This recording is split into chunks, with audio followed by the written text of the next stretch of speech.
नमस्कार, मी डॉक्टर बबन जोगदंड माझ्या Facebook live पेजवर आपल्या सगळ्यांचं मनपूर्वक स्वागत करतो. आपण गेल्या काही महिन्यांपासून UPSC आणि MPSCतल्या गुणवंत अधिकाऱ्यांच्या मुलाखती घेत आहोत.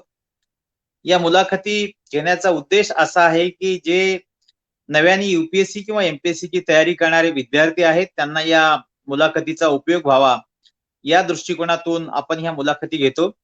अलीकडे आपण या महिन्यामध्ये नुकताच UPSC 2019च्या बॅचचा निकाल जाहीर झालेला आहे आणि या निकालामध्ये महाराष्ट्रातल्या आपल्या अनेक विद्यार्थ्यांनी घवघवीत यश संपादन केलेलं आहे. महाराष्ट्रातल्या वेगवेगळ्या जिल्ह्यातले ते विद्यार्थी आहेत. त्यापैकी बऱ्याच विद्यार्थ्यांच्या मी मुलाखती घेतलेल्या आहेत आणि त्या मुलाखती पाहून अनेकांनी इतरही काही यशस्वी अधिकाऱ्यांच्या मुलाखती घ्याव्यात असा मला सल्ला दिल्यामुळं मी बऱ्याच मुलाखती घेत आहे. कालही आपण शशांक माने सोलापूरचे जे IRS आहेत त्यांची मुलाखत घेतली. आता आज आपण मुलाखत घेणार आहोत जे सध्या इंडियन पोलीस सर्व्हिस मध्ये IPS म्हणून सध्या प्रशिक्षण घेत आहेत, Sardar Vallabhbhai Patel National Police Academy Hyderabad येथे. ते सावळी तालुका जिल्हा बुलढाणा येथले विशाल नरवाडे यांनी UPSCच्या या परीक्षेमध्ये अत्यंत घवघवीत असं यश संपादन केलेलं आहे. पहिल्या 100 मध्ये येणं हे काही साधी खरं तर बाब नाहीये, कारण बरेच मुलं 500-700 अशा रँक घेतात.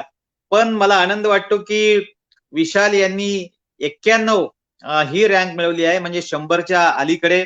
आणि निश्चित आता विशाल माझ्या मते भारतीय प्रशासकीय सेवेमध्ये येतील, सनदी सेवेमध्ये येतील, पोलीस सेवेमधून.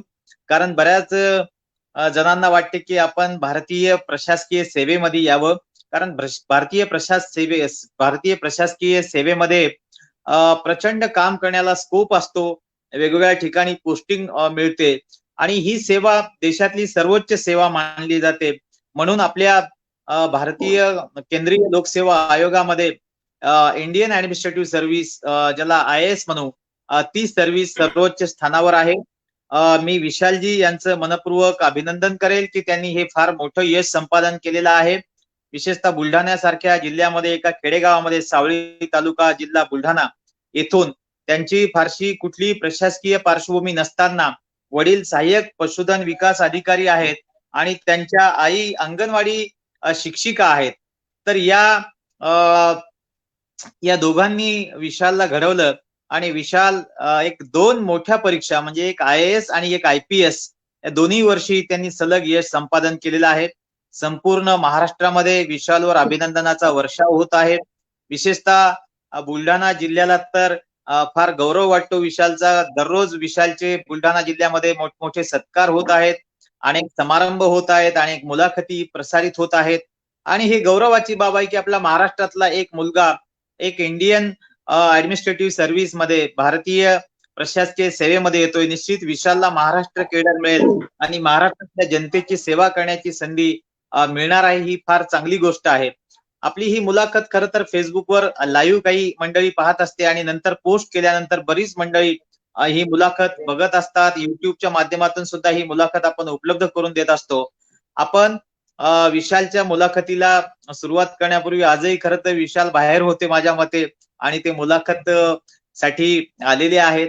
खरं तर एखादं पद मिळाल्यानंतर, IPS सारखं एवढं मानाचं पद मिळाल्यानंतर माणसाचे पाय काही बऱ्याच जमिनीवर नसतात. पण विशालचा स्वभाव एवढा चांगला वाटला मला की प्रत्येक फोनला चांगला प्रतिसाद देणे, आपल्या सगळ्या सहकाऱ्यांशी मिळून मिसळून वागणे आणि कुठलेही आढेवेढे न घेता या माझ्या फेसबुक पेज साठी मुलाखत देणे, यामुळे निश्चितच विशाल माणसं जोडणे हा एक जीवनातला फार महत्वाचा भाग आहे.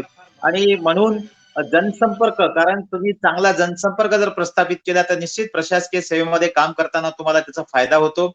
म्हणून मी सुद्धा माणसं जोडत असतो. माझा प्रचंड लोकसंपर्क आहे, जनसंपर्क आहे. म्हणूनच माझ्यावर एक पुस्तक लिहिण्यात आलेलं आहे, the king of human networking, मानवी संबंधाचा बादशाह.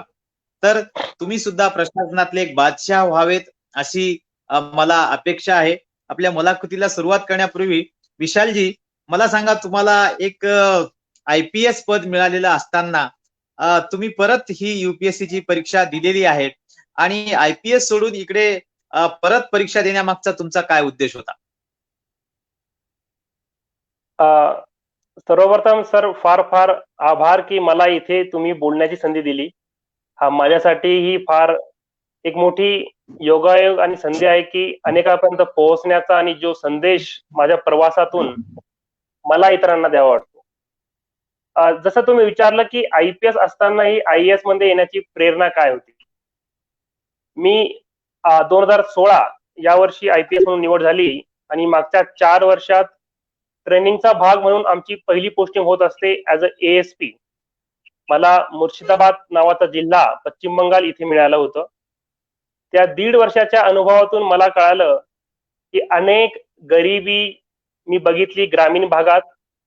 तिथे शिक्षणाची व्यवस्था फार कमी, रस्ते खराब, आरोग्यामध्ये भरपूर सुधारण्याचा वाव, हे सर्व डोळ्यासमोर घडत असताना आतून एक तळमळ होते की आपल्याला काही करायचं, परंतु आयपीएस म्हणून नोकरी ही केवळ पोलीस डिपार्टमेंट पर्यंत मर्यादित असते आणि प्रत्येक वेळेस मला सांगण्यात आलं की हे सिव्हिल ऍडमिनिस्ट्रेशनचं काम आहे, जिल्हाधिकारीचं काम आहे.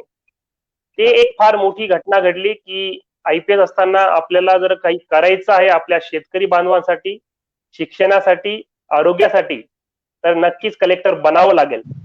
आणि दुसरी बाब म्हणजे पश्चिम बंगाल राज्यातून स्वतःच्या राज्यात येऊन आपल्या मातीमध्ये आपल्या माणसासाठी काही करण्याचा आनंदच एक वेगळा असतो. तर या 2 महत्वाच्या बाबींनी मला एक एक्स्ट्रा ऊर्जा दिली, जेणेकरून मी पुन्हा परीक्षा लिहिण्याचा आणि आयपीएस बनल्यानंतर पुन्हा 3 वेळेस मी परीक्षा दिली, त्यामुळे इथपर्यंत येऊ शकलो. वा, खूपच चांगलं आहे. म्हणजे तुम्ही याचं उत्तर पण एवढं समर्पक दिलेलं आहे की खरंच भारतीय प्रशासकीय सेवेमध्ये तुम्ही आय एस झाल्यानंतर जिल्हा परिषदेचे मुख्य कार्यकारी अधिकारी असो, कलेक्टर असो, वेगळ्या विभागाचे आयुक्त असो, वेगळ्या विभागाचे संचालक असो आणि किंबहुना पोलीस विभागात सुद्धा अप्पर मुख्य सचिव या पदापर्यंत आपण जाऊ शकतो आणि पोलीस यंत्रणेवर आपलं पूर्ण वर्चस्व निर्माण करू शकतो. असं भारतीय सनदी सेवेमध्ये म्हणजे भारतीय प्रशासकीय सेवेमध्ये काम आहे. निश्चितच ही फार अभिमानाची गोष्ट आहे की तुम्ही तिथे सर्व्हिस करून आपल्या मातीशी इमान राखण्यासाठी महाराष्ट्रामध्ये यावं हा मनामध्ये आपल्या विचार आलेला आहे. मी तुम्हाला आणखी एक महत्वाचा प्रश्न विचारणार आहे की आपलं कौटुंबिक पार्श्वभूमी नेमकी काय आहे? कारण प्रत्येकाची कौटुंबिक पार्श्वभूमी फार महत्वाची असते. तर आपले आई वडील काय करतात, आपले बहीण भाऊ काय करतात, याबद्दल थोडक्यात सांगा. सर, माझं प्रामाणिक मत आहे की एक कलेक्टर एसपी हा स्वतः घडत नसतो. त्याला घडवण्यामागे भरपूर हात असतात आणि माझ्या आई वडिलांच्या पाठिंब्याशिवाय मी इथपर्यंत पोहोचू शकलो नसतो. माझी आई ही अंगणवाडी सेविका होती गावामध्ये. माझ्या आईने आमच्या शिक्षणासाठी नोकरी सोडली. वडील माझे एक ग्रुप सी सहाय्यक पशुधन अधिकारी म्हणजे जनावरांचे डॉक्टर आहेत. त्यांच्या अंडर 7-8 गाव येतात आणि नुकतेच ते 2 महिने अगोदर त्यांची सेवानिवृत्ती झाली. आणि माझी बहीण तिने शिक्षणातून एमबीबीएस झालं आणि नंतर पीजी केली आणि ती एक स्त्रीरोग तज्ञ आहे. आमचं छोटंसं कुटुंब, आम्ही दोघे बहीण भावंड.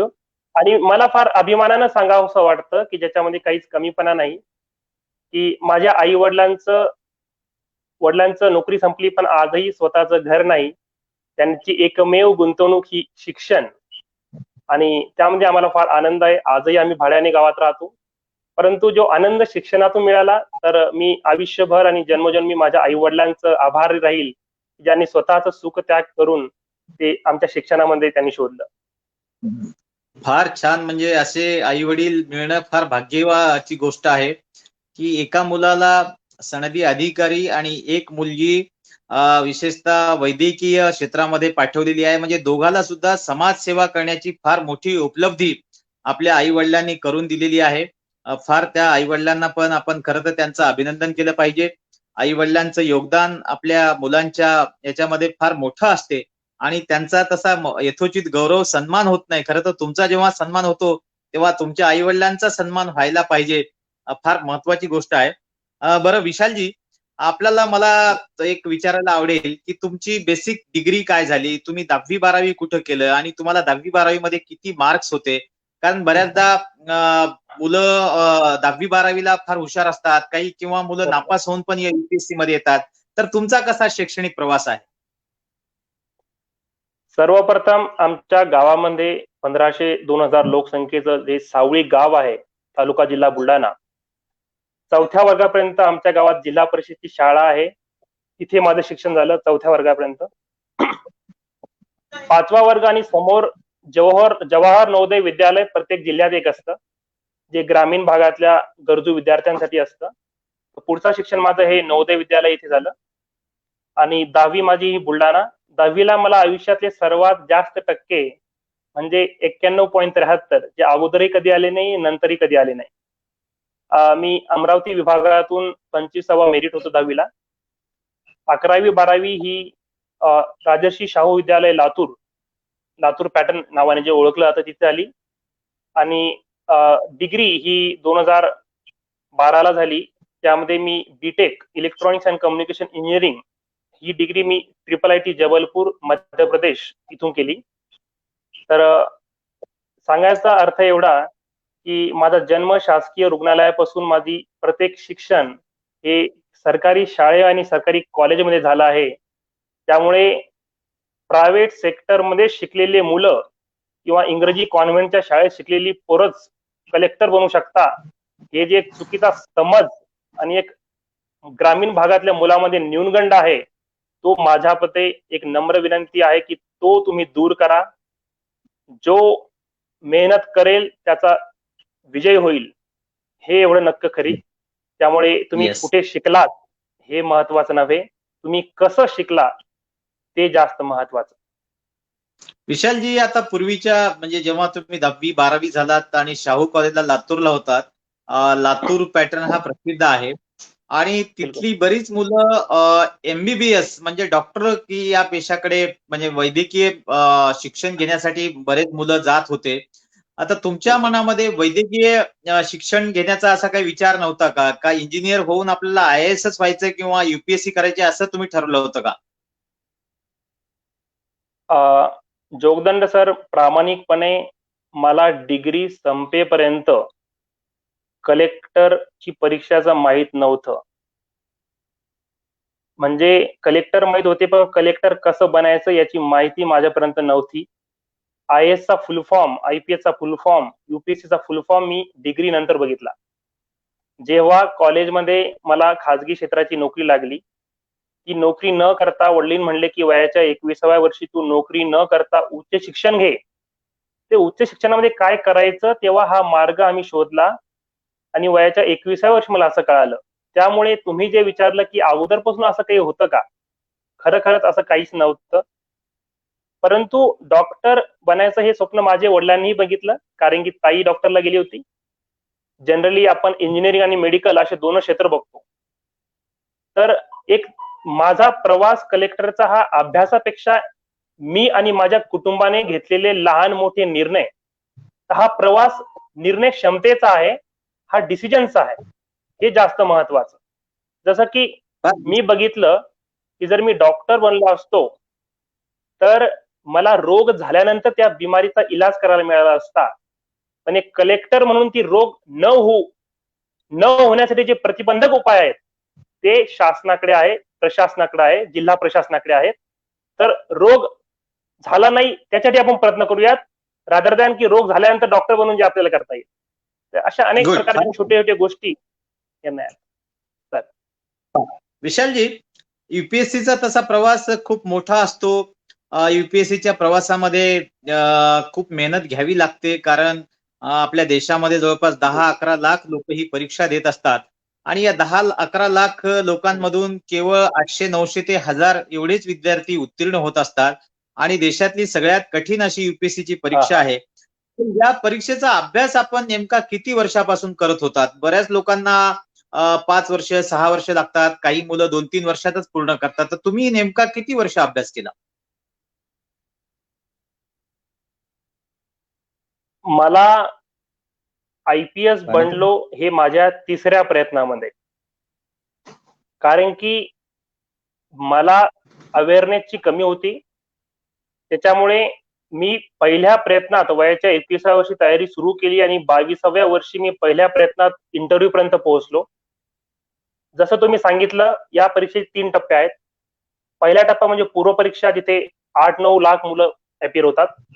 दुसरा टप्पा म्हणजे मुख्य परीक्षा, जिथे जवळपास 12 ते 15,000 मुलं असतात. आणि तिसरा टप्पा म्हणजे मुलाखत, जिथे 2400-2500 मुलं असतात. आणि शेवटी 800 ते 900 मुलं यादीमध्ये येतात. या 800-900 व्हॅकन्सीनुसार पैकी पहिले 150 हे कलेक्टर, पुढचे 150 हे एसपी, अशा वेगवेगळ्या प्रकारच्या नोकऱ्या असतात. आणि कोणत्याही टप्प्यात तुम्हाला अपयश मिळालं तर पुढच्या वर्षी पुन्हा नाविन्याने सुरुवात करावी लागते, शून्यापासून. तर माझा प्रवास की मी पहिल्या प्रयत्नात वयाच्या 22व्या वर्षी इंटरव्ह्यू पोहोचलो, परंतु फायनल यादीत नाव आलं नाही. दुसऱ्या टप्प्यातही मी फायनल यादीत पोहोचलो, परंतु इंटरव्ह्यू पर्यंत पोहोचलो, पण फायनल यादीत नाव आलं नाही. तिसऱ्या प्रयत्नात मला इंडियन पोलीस सर्व्हिस हे मिळालं आणि आता IAS हे पद मला मिळालं. तर मी टोटल 6 प्रयत्न दिलेले आहेत आणि 6 पैकी मला 3दा सिलेक्शन झालं. एकदा पोलीस सर्व्हिस, एकदा इन्कम टॅक्स आणि आता IAS. हा प्रवास किती वर्षापासून चालू आहे तुमचा? 5 वर्ष का 4 वर्ष, काय किती वर्ष नेमके? IPS आजपर्यंत पकडलं, नोकरीचा टाइम पकडून तर 6 वर्ष. Good good. बरं विशालजी, या परीक्षेचा अभ्यास नेमका तुम्ही किती वेळ करायचा? म्हणजे जेव्हा सुरुवात केली होती किंवा आता नोकरी करत असताना सुद्धा तुम्ही अभ्यास केलेला आहे. तर बरेच मुलं म्हणतात की 10-10, 12-12 तास अभ्यास करावा लागतो, 18 तास अभ्यास करावा लागतो. तर तुम्ही नेमका किती वेळ अभ्यास करायचे?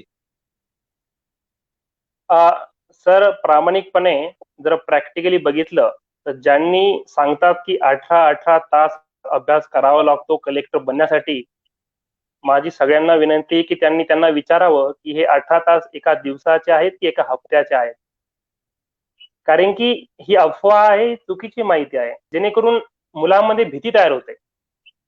प्रॅक्टिकली आपल्याकडे प्रत्येकाकडे 24 तास आहेत. त्यापैकी 6 ते 7 तास आराम करावा लागणार. उरले आपल्याकडे 17 तास. 17 तासापैकी 2 तास कमीत कमी आपले दैनंदिन दिनचर्या आहे, शेड्यूल आहे, रुटीन आहे, त्यामुळे जाणार. उरले 15 तास. 14-15 तास जेव्हा मी बसणार, त्यावेळेस माझे 10-11 तास इफेक्टिव्हली युटिलाइज होणार. सांगण्याचा अर्थ, तुम्ही किती तास अभ्यास करता यापेक्षा जास्त महत्वाचं, तुम्ही इतक्या वेळ बसता त्यावेळेस तिथं फक्त शारीरिक रूपाने बसलेले आहात पुस्तकासमोर की मानसिक रूपाही तिथेच आहात, हे जास्त महत्वाचं. तो मी प्रॅक्टिकली 10 तास 9 तास अशा प्रकारे अभ्यास केलेला. 14 तास अभ्यासाला बसल्यानंतर 10 तास वापरत होतात. तर याबद्दल एक फार यावेळेस मी एक नवीन प्रयोग केला होता की प्रत्येक मोबाईलमध्ये स्टॉप वॉच असते. दिवसाचा पहिला शब्द वाचायला सुरुवात केली की स्टॉप वॉच सुरू करायची. कोणत्याही कामासाठी मी जर उठलो, वॉशरूम असेल, जेवण असेल, फोन कॉल असेल, पहिली स्टॉप वॉचला पॉज करायचं आणि मग तो अटेंड करायचा आणि वापस पुन्हा अभ्यासाला पहिला शब्द वाचायला सुरुवात केली की स्टॉप वॉच पुन्हा रिझ्यूम करायची, पुन्हा सुरू करायची. असं केलं तर दिवसाच्या शेवटी मला कळायचं की मी खरंच किती तास अभ्यास केलेला आहे. आता आपल्याला वाटतं की आपण दिवसभर अभ्यास केला, हे जे वाटणं हे चुकीचं वाटतं आणि त्याच्यामुळे कारण शोधायला कठीण जातं. तर माझ्या मते सर, वेळ किती वाजता त्यापेक्षा तुम्ही जितका वेळ अभ्यास करता तो कसा करता हे जास्त महत्वाचं. गुड. विशालजी, याच्यामध्ये बऱ्याच मुलांना प्रश्न पडतो की आपण भाषा कुठली निवडायला पाहिजे, कारण आपल्या महाराष्ट्रामध्ये ग्रामीण भागातल्या विद्यार्थ्यांना थोडी इंग्रजीची भीती वाटते. तर तुम्ही नेमकी भाषा कुठली निवडली होती आणि विद्यार्थ्यांनी इंग्रजीची नेमकी तयारी कशी करायला हवी, याबद्दल काय सांगाल? माझ्या स्वतःच्या अनुभवावरून आणि जे माझे मित्र मैत्रिणी दरवर्षी निवड झालेली आहे त्यांच्या अनुभवावरून मला हे सांगावंसं वाटतं की तुम्ही कोणत्या माध्यमातून परीक्षा लिहिता यामुळे तुमचं कधीच नुकसान होणार नाही. UPSCची मुख्य परीक्षा ही तुम्ही मराठीतही लिहू शकता, हिंदीतही लिहू शकता, इंग्रजीतही लिहू शकता. त्या परीक्षेचा फॉर्म भरताना ते तुम्हाला विचारणार. UPSCचा जो तिसरा टप्पा आहे म्हणजे मुलाखत, इंटरव्ह्यू, तिथेही तुम्ही मराठीतही देऊ शकता, हिंदीतही देऊ शकता, इंग्रजीतही देऊ शकता. तुम्ही जेव्हा मराठीत इंटरव्ह्यू देणार तिथे भाषांतर करून त्या इंटरव्ह्यू बोर्डला समजून सांगण्यासाठी एक योग्य व्यक्ती तिथे नेमणूक केली जाते. त्या व्यक्तीला मराठी माहित असते आणि त्याला इंग्लिशही माहित असते, त्याच्यामुळे भाषांतर करण्यात येईल. तर माझं क्लिअर कट मत आहे की माध्यम, मी मराठी माध्यमाचा आहे म्हणजे माझं नुकसान होईल हा न्यूनगंड आहे. दरवर्षी निकालात बघा, अन्सार शेख सारखा मुलगा जर पहिल्या प्रयत्नात मराठी माध्यमातून परीक्षा देऊन, हिंदी माध्यमातून इंटरव्ह्यू देऊन कलेक्टर बनू शकतो, असे अनेक उदाहरणं प्रत्येक वर्षी आपल्या समोर आहेत. त्यामुळे इंग्रजीत अडचण असेल तर अनावश्यकपणे इंग्रजीच्या मागे पडण्याचा प्रयत्न नका करू. या भाषेत, ज्या मातृभाषेत तुम्हाला समजायला सोपं जाईल ते जास्त महत्वाचं. नाहीतर इंग्रजी बोलून दुसऱ्याला इम्प्रेस करण्यापेक्षा स्वतःच्या भाषेत स्वतः शिकून आपण कलेक्टर बनून दुनियाला इम्प्रेस करावं असं मला वाटतं. आपण कुठली भाषा निवडली होती विशालजी? माझं स्वतःचं शिक्षण 10वी पर्यंत हे मराठी मीडियम आणि नंतर सेम इंग्लिश झालं. परंतु मी इंग्रजी निवडली होती कारण मी महाराष्ट्राच्या बाहेर ग्रॅज्युएशनला होतो. मराठी बोलणारी मुलं कमी, त्याच्यामुळे मी स्वाभाविकपणे हिंदी आणि इंग्रजी शिकत गेलो आणि 6 ते 8 महिन्यात इंग्रजीवर मी प्रभुत्व मिळवलं. माझ्या मते आमच्या वयामध्ये एक नवीन भाषा शिकण्यासाठी फार मेहनत घ्यावी लागते असं नाही. कोणतीही नवीन भाषा ही एका वर्षात आपण शिकू शकतो. त्याच्यामुळे मी इंग्रजी निवडली होती. गुड. विशालजी, आपल्या मुलांना दुसरा एक प्रश्न पडतो की युपीएससी ला ऑप्शनल कुठले निवडायचे, म्हणजे याबद्दल एक मुलांमध्ये संभ्रम निर्माण होतो. तर आपण कुठलं ऑप्शनल निवडलं होतं आणि ऑप्शनल कुठलं निवडायला हवं मुलांनी, त्याबद्दल काय सांगाल? जो ऑप्शनल म्हणजे ऐच्छिक विषय, जो एक विषय आपल्याला प्रत्येकाला निवडावा लागतो मुख्य परीक्षेसाठी जे युपीएससी मध्ये, कारण की टोटल 9 पेपर पैकी 7 पेपर सर्वांना कॉमन असतात आणि एक विषय निवडायला लागतो. हा ऑप्शनल ऐच्छिक विषय निवडण्यासाठी ज्या प्रामुख्याने महत्वाच्या बाबी आहेत त्यामध्ये सर्वात पहिलं, तुम्हाला खरोखर त्यात आवड आहे का? बाकीचे घेतायत म्हणून आपण ते घेऊ नये, नाहीतर आपण टिकणार नाही. दुसरी बाब की त्या विषयामध्ये आपल्याला उपलब्ध रिसोर्सेस आहेत का? तिसरी महत्वाची बाब की तो विषय किती स्कोरिंग आहे.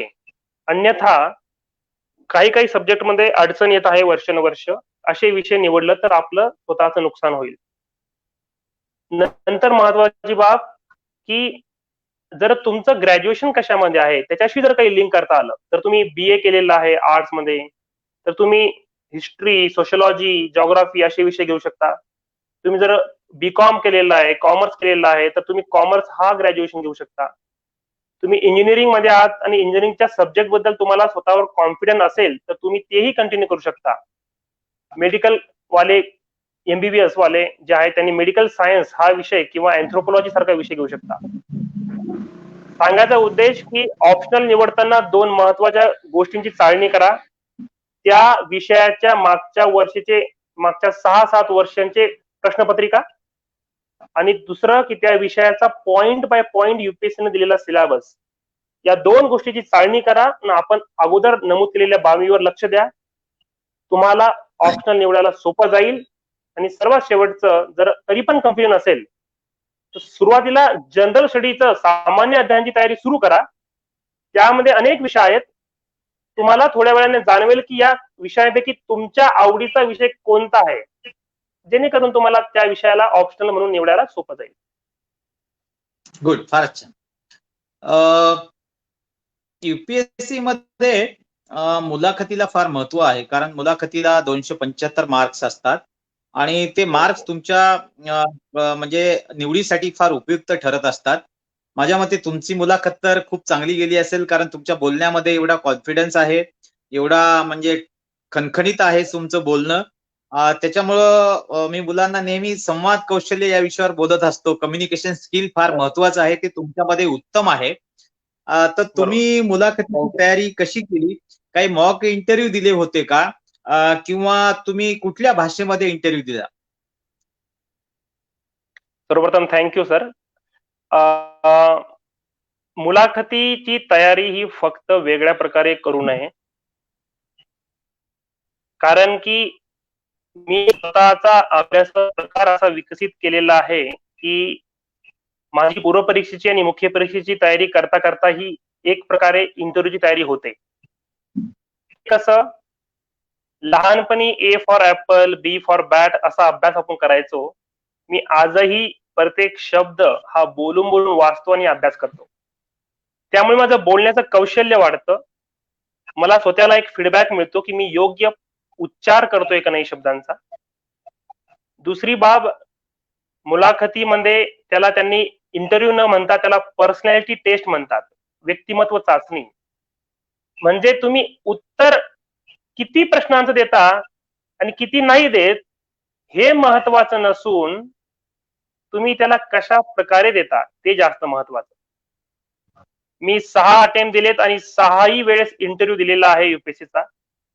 त्यामुळे सलग इंटरव्ह्यू दिल्यामुळे काही अनुभवातून सांगावंसं वाटेल की पहिली गोष्ट म्हणजे ते प्रामाणिकपणा चेक करतात आणि ते एकदम अनुभवी वयस्कर लोक असतात, 55-60 वर्ष वयाचे प्रत्येक क्षेत्रातले. त्यांचं एकच काम आहे की वर्षभर इंटरव्ह्यू घेणं. त्यामुळे ते फार एक्सपर्ट असतात. पहिल्या 4-5 मिनिटातच ते ओळखतात की हा मुलगा आणि मुलगी खरं बोलते आहे का. की तुम्ही अनावश्यकपणे दाखवता की मी फार गरीब आहे, मी फार ग्रामीण भागातला आहे आणि एक वेगळ्या प्रकारची सिंपथी दाखवून तुम्ही मार्क घेण्याचा प्रयत्न करता का. जेव्हा तुम्हाला माहित नाही प्रश्नाचं उत्तर तेव्हा तुम्ही नो म्हणता की खरंच हवे म्हणजे काहीतरी गेस करण्याचा प्रयत्न करता. जेव्हा तुम्ही नो म्हणतात तेवढ्याच आत्मविश्वासाने नो म्हणतात का, की तुमचे खांद्याची लेवल यस म्हणताना चांगली असते आणि नो म्हणताना खाली जाते, जेणेकरून तुम्ही निगेटिव्ह प्रतिक्रिया द्याल.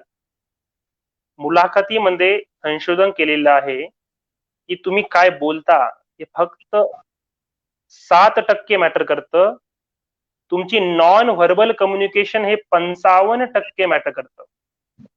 त्यामुळे मी मॉक इंटरव्ह्यू द्यायचा प्रयत्न केला होता, परंतु यावेळेस कोरोनामुळे मी मॉक इंटरव्ह्यू देऊ शकलो नाही. म्हणून मी मित्रांची मदत घेतली आणि जसं आपण आता इंटरॅक्शन करतोय ऑनलाईन असंच मी मित्रांसोबत प्रॅक्टिस केली होती. आणि माझा अभ्यास असा आहे की प्रत्येक दिवशी शेवटी मी स्वतःशी संवाद करतो, स्वतःशी बोलतो की आज मी दिवसभर काय केलं, योग्य आणि काय अयोग्य केलं. तर स्वतःशी साधलेला संवाद जो दररोज केला तो मला मुलाखतीसाठी जास्त उपयोगी ठरला. आणि तयारी करताना काही मुलांना सवय असते वर्गात कधीच हात वरती करून प्रश्न विचारणार नाही, नेहमी दबून दबून राहतील. अशा परीक्षेची आणि मुलाखतीची तयारी करायची असेल तर आपल्याला बोलकं व्हावे लागेल. मीही कधीच हात वरती तयारी करत नव्हतो. आपल्याकडे स्पेशली ग्रामीण भागामध्ये मुलांचं असं आहे की मी वर्गात हात वरती करून काही बोललो, माझ्यावर बाकीची मुलं हसतील, सर माझा अपमान करतील. मी स्वतःची मानसिकता होती की जिथे माझा मानच नाही तिथे अपमान कसला. पहिलं मान कमावा नंतर अपमानाचा विचार करणार. त्यामुळे मी स्वतः वर्गामध्ये कोणतेही क्लासेस घेताना बोलकं झालो, स्वतःला एक्सप्रेस केलं, चुकलो, घडलं, लोक हसले, पण त्यातून शिकलो आणि स्वतःला वारंवार सुधारत गेलो. विशालजी, तुम्ही कुठे क्लास जॉईन केला होता का? बरेच मुलं दिल्लीला जातात, पुण्यामध्ये क्लास जॉईन करतात, तर तुम्ही क्लास जॉईन केला का सेल्फ स्टडी केला? मला शून्य माहिती होती या क्षेत्राची सुरुवातीला, कारण की त्यामुळे मी क्लासेस केले होते पहिल्या वर्षी. परंतु खरं सांगायचं तर क्लासेस केल्यानंतर कळालं की क्लासेस करणं आवश्यकच नाहीये. ज्याला शक्य असेल त्यानं करावं, ज्याला नाही लावायचे त्यांनी नाही करू. मी जेव्हा तयारी सुरू केली तेव्हा इंटरनेट पण एवढं पेनिट्रेशन नव्हतं. आता 2016 नंतर जिओ आल्यापासून आणि डिजिटल प्रत्येक कनेक्टिव्हिटी घर गावागावापर्यंत पोहोचली आहे. त्यामुळे सगळे क्लासेस किंवा सब्जेक्ट ऑनलाईनही अवेलेबल आहे. त्यामुळे दिल्लीला आणि पुण्याला जाणं अत्यावश्यक आहेच असं मला आता वाटत नाही. दरवर्षी अनेक उदाहरणं आहेत ज्यांनी स्वतः आपण सिलेक्शन केलेलं आहे. फक्त कंडिशन एवढीच आहे की जे वातावरण क्लासेस आणि कोचिंग वाले तयार करून देतात, लायब्ररी असो, क्लासेस असो, एक टेस्ट सिरीज असो, ते वातावरण आपल्याला स्वतः स्वयंशिस्तीने घरी तयार करावं लागेल. त्यामुळे मला असं वाटतं की क्लासेस अत्यावश्यक नाही. आणि आता तर लॉकडाऊन आणि कोरोनामुळे क्लासेसची इच्छा असूनही त्यांनी मदत करू शकत नाही. त्यामुळे यावर्षी घडलेले मुलं खरंच स्वतः घडलेले असतील असं म्हणायला हरकत नाही. आणि यातून आपण हे शिकावं की यावर्षी स्पर्धा ही नॉलेजची नाही, कोरोनामुळे कोचिंगची नाही, यावेळेस खरी स्पर्धा आहे कोण किती स्वतःला सांभाळून फक्त वेळेचा सदुपयोग करतं. तर यावर्षी अटेम्प्ट देणाऱ्यांना विशेष मला संदेश द्यावा वाटेल, यावर्षी सुवर्ण संधी आहे. कारण प्रत्येक जण ज्याला अपयश येईल ते कोरोनाचं कारण देणार आहे की यावेळेस कोरोना लॉकडाऊन मुळे माझा अभ्यास झाला नाही. मला असं वाटतं की ज्यांना सिलेक्शन व्हायचं त्यांनी कोरोनाचं कारण द्यावं की कोरोना लॉकडाऊन मुळे माझं सिलेक्शन झालं, मला शिल्लकचा वेळ मिळाला. So corona should be the reason for your success, not for your failure. Good, फारच छान विशालजी. विशालजी, आणखी मला एक विचारायचं की आपण नोकरी सांभाळून सुद्धा हा अटेम्प्ट दिलेला आहे. पश्चिम बंगालमध्ये आपण 1.5 वर्ष काम केलेलं आहे असिस्टंट सुप्रिटेंडेंट ऑफ पोलीस म्हणून. तर हे कसं तुम्ही साध्य केलं की बुवा अभ्यास पण केला, नोकरी पण केली? हे नोकरी सांभाळून कसं काय तुम्ही केलंय सगळं? जेव्हा असं कोणी म्हटलंय जे मलाही लागू झालं की जेव्हा तुमची परिस्थिती ही प्रतिकूल असते, खराब असते, तेव्हा आपण आपलं 100% प्रयत्न देत असतो. तर जबाबदारी असताना कळालं होतं की माझ्याकडे वेळ हा फार मर्यादित आहे. त्यामुळे मर्यादित वेळेचा एकही मिनिट वाया न घालवता त्याला इफिशियंटली वापर केला. दुसरी बाब की या परीक्षेचं असं असतं स्वरूप की यामध्ये तुम्हाला तुमचा अनुभवही कामी येतो. आपल्याला असं वाटतं की फक्त आपण याच वर्षी अभ्यास केलेला परीक्षेसाठी कामी येणार, असं मुळीच नाही. लहानपणापासून आतापर्यंत आपण जे घडलो आहोत ते पुस्तकी नॉलेज असावं की ते तुमच्या आजूबाजूला त्या घटनेतून तुम्ही जे शिकला आहात ते शिकलेल्या गोष्टी मांडण्याची संधी ही परीक्षा देते. त्याच्यामुळे माझं डोकं हे नेहमी ओपन होतं, माझा अनुभव मला वापरता आला. आणि मी मोबाईल थ्रू माझ्या मित्र जे 24 घंटे वापरतात त्यांच्या थ्रू व्हर्च्युअल प्लॅटफॉर्मला अभ्यास केला सोबत सोबत. त्यामुळे मोटिवेशन माझं हाय होतं. तर सांगण्याचा उद्देश असा की पुस्तकी किडे बनू नका. पुस्तकी किडे बनल्याने आतापर्यंतच्या परीक्षा डिग्री पर्यंतच्या पास होऊ शकता, परंतु त्याच्या नंतरच्या नाही. युपीएससी वगैरे परीक्षेसाठी learning through observation is equally important. So यामुळे मला असं वाटतं या गोष्टींचा मला फायदा झाला सर. गुड. बऱ्याचदा पूर्व परीक्षेची विद्यार्थ्यांना फार म्हणजे भीती असते आणि बऱ्याच मुलांची पूर्व परीक्षा म्हणजे निघतच नाहीये. म्हणजे प्री मध्येच ते नापास होतात आणि प्री परीक्षामध्ये यश मिळवणं म्हणजे जवळपास अर्ध यश मिळवल्यासारखं आहे. तर नेमकी आता तर सीसॅट पण आलेला आहे, याची पण भीती आहे मुलांना. सीसॅटला विरोध पण केला काही मुलांनी. तर नेमकी पूर्व परीक्षेची तयारी कशी करायला हवी, काय सांगाल? सर्वप्रथम मला नमूद करावं वाटतं, एक गर्व म्हणून नाही, मी 6 प्रयत्न दिले आणि 6ही वेळेस पूर्वपरीक्षा पास झालेलो आहे. तर गुड. सांगण्याचा उद्देश की स्वतःच्या यशाची आणि स्वतःच्या अपयशाची कारणं आपल्याला शोधून लिहून ठेवणं आवश्यक आहे.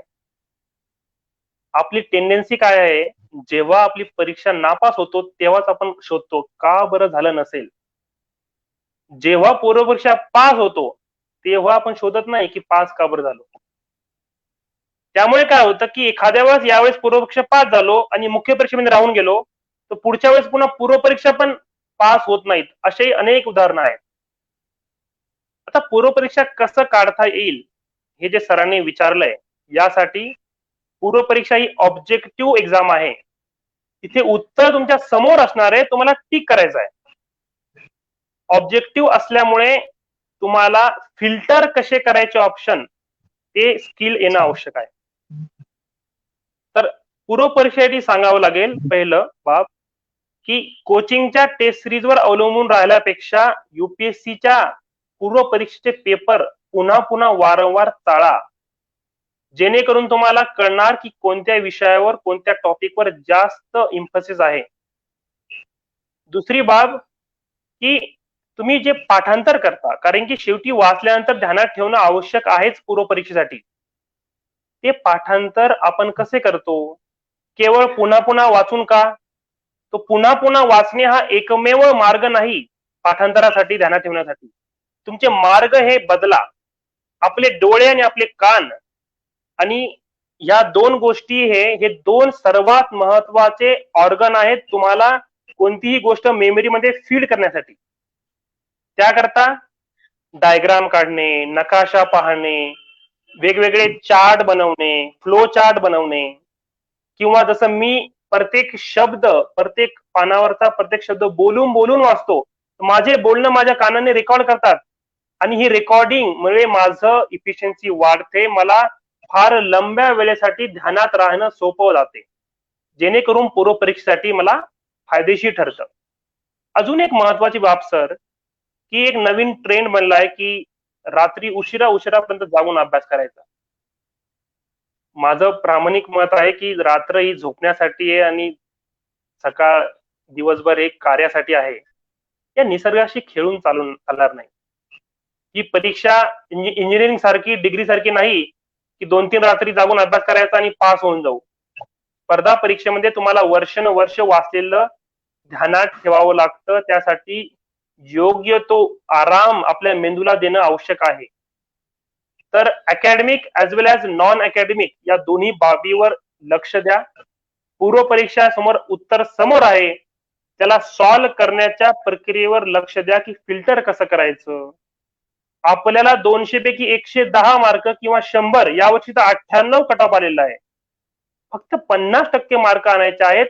त्यामुळे तुम्ही 100% सिलेबस झालंच पाहिजेत हे महत्वाचं नसून तुम्ही जितकं केलंय त्याच्यावर जर प्रश्न आले तर ते बरोबर व्हायला पाहिजे, याच्यावर जास्त एम्फसाइज देणं माझ्या मते आवश्यक आहे. गुड, खूपच छान विशालजी. आपण फार मुद्देसूद आणि फार व्यवस्थित आणि मुलांना प्रेरक, उपयुक्त ठरेल अशी माहिती देत आहात. आता शेवटचे 2-3 प्रश्न आहेत. आपली मुलाखत खरं तर मी जास्त जरा वाढवली, एक 30च्या ऐवजी 40 मिनिटं करतोय, कारण तुम्ही एवढी चांगली प्रभावी माहिती देत आहात की ज्याचा उपयोग आमच्या सगळ्या नव्याने या स्पर्धा परीक्षा देणाऱ्या विद्यार्थ्यांना खूप होणार आहे. तर मला एक विचारायचंय की नव्यानं जे आता स्पर्धा परीक्षेची किंवा युपीएससीची तयारी करणारे विद्यार्थी आहेत, तर त्यांनी कशी सुरुवात करायला हवी याबद्दल काय सांगाल? हे प्रत्येकाला वेगळं लागू होतं. अगोदरची तुमची तयारी काय याच्यावर अवलंबून की तुम्हाला आता समोर काय करायचं. सुरुवात ही एनसीआरटी पासून करावी. 6वी ते 12वी पैकी विषयावाईज एनसीआरटी निवडा. दुसरी गोष्ट, ज्यांना न्यूजपेपर वगैरे वाचण्याची आवड नाही त्यांनी ती आवड तयार करावी. ज्यांची तयारी चांगल्या प्रकारे झालेली असेल किंवा ज्यांना एकदम सुरुवात करायची आहे त्यांच्यासाठी तर जे बेसिक बुक्स आहेत जे मी माझ्या ईमेल थ्रू जोगदन सरांना पाठवेल, त्या पुस्तकांची वाचन सुरू करा. आणि या परीक्षेचा शेवटचा टप्पा म्हणजे मुलाखत. त्यामध्ये एक कॉलम असतो की तुमचे हॉबीज काय, तुमच्या आवडी निवडी काय. तर शिक्षणासोबत सोबत त्या आवडी निवडी आणि छंदही जोपासा, त्यालाही विकसित करा. आणि कन्स्ट्रक्टिव्ह, सकारात्मक छंद, आवडी, जसं की माझं होतं की जे आदर्श गाव महाराष्ट्रात आहेत त्यांची व्हिजिट द्यायची, त्यांचा अभ्यास करायचा. त्यांनी मला इंटरव्ह्यू मध्ये आदर्श गाव यावर अनेक डिस्कशन झालं. तर अशा प्रकारचे चांगले छंद आपण जोपासू शकतो, जेणेकरून तुम्हाला युपीएससीच्या 3ऱ्या टप्प्यात म्हणजे इंटरव्ह्यू मध्ये त्याचा फायदा होईल. गुड. आणखी 2 प्रश्न आहेत. प्रशासनामध्ये आपण आता आलेला आहात, IAS होणार आहात निश्चित, IPS पण झालात. तर प्रशासनात तुम्ही नेमकं कोणाला एक आयडॉल मानता की तुमच्या समोर कोणते अधिकाऱ्यांची प्रेरणा आहे, असे कोणते अधिकारी आहेत? IPS मध्ये असताना के विजय कुमार हे माझे आयडल राहिलेले आहेत. ज्यांनी आपल्या तामिळनाडू या राज्यामध्ये फार चांगलं काम केलं आहे. जे वीरप्पन ही तस्करी असताना त्यांना मारलेलं आहे ते IPS अधिकारी, त्यांना स्वतःहून बघण्याचा आणि फॉलो करण्याचा योग आला. त्यामुळे माझ्या मते विजय कुमार सर हे माझे आयडल राहिलेले आहेत. गुड. प्रशासनामध्ये आता येणार आहात. तुम्ही पश्चिम बंगालमध्ये काम केलेलं आहे. तिथल्या विद्यार्थ्यांची या युपीएससी कडे बघण्याचा काय दृष्टिकोन आहे याच्याबद्दल तुम्ही काही सांगू शकाल किंवा या स्पर्धा परीक्षेबद्दल? मी तिथे असतानाही प्रयत्न केला की तिथल्या लोकल मुलांना त्या जिल्ह्यातला या स्पर्धा परीक्षेसाठी जी आवश्यकता असेल त्यासाठी मी उपलब्ध राहण्याचा, परंतु दुर्दैवाने पश्चिम बंगाल या राज्यामध्ये ती मानसिकता अजून तयार नाही. आणि सुदैवाने महाराष्ट्र राज्यात फार चांगली मानसिकता आहे की घरोघरी गावागावापर्यंत आपलं यश हे पोहोचतं आणि प्रत्येक कुटुंबामध्ये एक स्वप्न तयार होतं की आपणही या पदापर्यंत जाण्याचा प्रयत्न करू शकतो.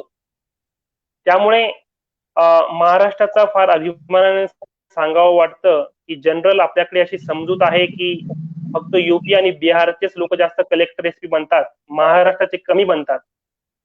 या माहितीवर विश्वास न ठेवता निकाल उघडून बघा.